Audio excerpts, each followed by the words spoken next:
In this world where ideas and attitudes are as numerous as grains of sand on a beach, you may want to admit that there may not be one right answer, and with that, we can find many ways of viewing or understanding existing information. The media has a tendency to judge commentary by those who fall into their trap of being noticed, the 15 minutes of fame factor. And they fail to do research on what may be the source of these comments and where they may come from. This morning, I woke up to a talk show that was speaking about reported racist statements by rancher Cliven Bundy. Bundy is that rancher in Nevada, Bunkerville, that has been defending his farm against the Bureau of Land Management, or the BLM.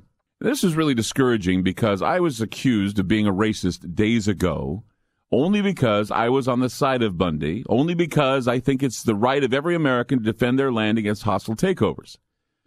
The accusation of my so-called racism was based in the fact that if I support Bundy's constitutional right to defend his farm and family, then I also side with the militia, and within the militia there are racists. Therefore, I must be a racist. Well, I still can't stand for the comment that was made by Harry Reid that those who defended Bundy were domestic terrorists. And for the record, I'm not supportive of the comments that were made by Bundy regarding the, quote, Negro. However, I still support his right to defend his family against a hostile takeover by federal agents. I winced today as I was reading his racist comments, but what I did is I decided to dig through a lot of audio that was being passed around, and what I did find was the full commentary given by Bundy regarding his racist statements, and in this, you hear in context everything that he said, and so I want to play it for you tonight. This is something that you will not hear on the mainstream news. You will hear the full comments that Bundy made, and then we'll analyze them. And so what I'm testifying to you, I was in the Watts riot. I seen the beginning fire, and I seen that last fire. What I seen is civil disturbance. People are not happy. People are thinking they don't have their freedoms and don't have these things, and they didn't have them. We've progressed quite a bit from that day until now, and we sure don't want to go back. We sure don't want these colored people to have to go back to that point. We sure don't want these Mexican people to go back to that point. And we can make a difference right now by taking care of some of these bureaucracies and do it in a peaceful way. Let me talk to you about the Mexicans. But these are just things I know about the Negro. I want to tell you one more thing I know about the Negro. When I go through Las Vegas, North Las Vegas, and I would see these little government houses, and in front of that government house, the door was usually open, and the older people and the kids, and there's always at least a half a dozen people sitting on the porch. They didn't have nothing to do. They didn't have nothing for their kids to do. They didn't have nothing for their young girls to do. And because they were basically on government subsidy, and so now what do? They abort their young children. They put their young men in jail because they never learned how to pick cotton. And I've often wondered, are they better off as slaves picking cotton, having family life and doing things, or are they better off under government subsidy? Transfer. They just transferred it, that's all. Yeah, they didn't get no more freedom. They got less freedom. They had less family alive, and their happiness, you can see in their faces, they weren't happy sitting on that concrete sidewalk. Down there, they were probably growing their turnips. So that's all government. That's not freedom. Now let me talk about the Spanish people. You know, I understand that they come over here against our Constitution and cross our borders. But they're here, and they're people.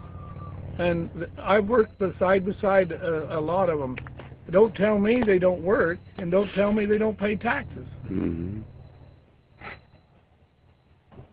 And don't tell me they don't have better family structures than most of us white people. When you see those Mexican families, they're together, they're picnic together, they're spending their time together, and I'll tell you, in my way of thinking, they're awful nice people. And we need to have those people join us and be with us, not come to our party.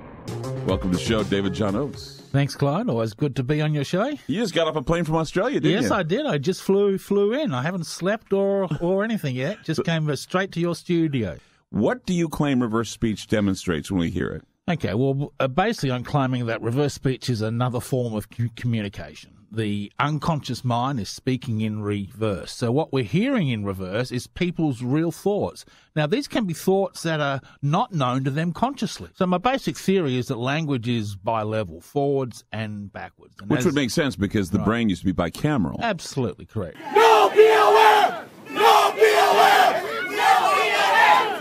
No, be aware! You guys don't know what you're doing up.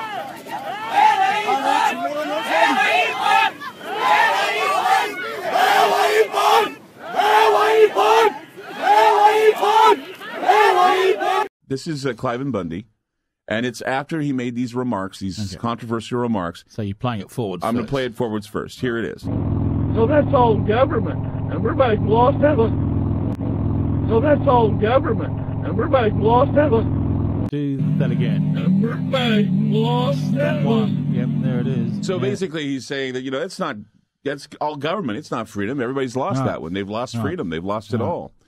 You know, I stand before you quite humble tonight. Oh, yeah. Yeah, there we go. Yeah, I need your help. Yep. And you can hear him saying that. Yep. And then there's one where he says, please remember me. It's about freedom and liberty and our Constitution and our state sovereignty and our Nevada laws. Freedom and liberty and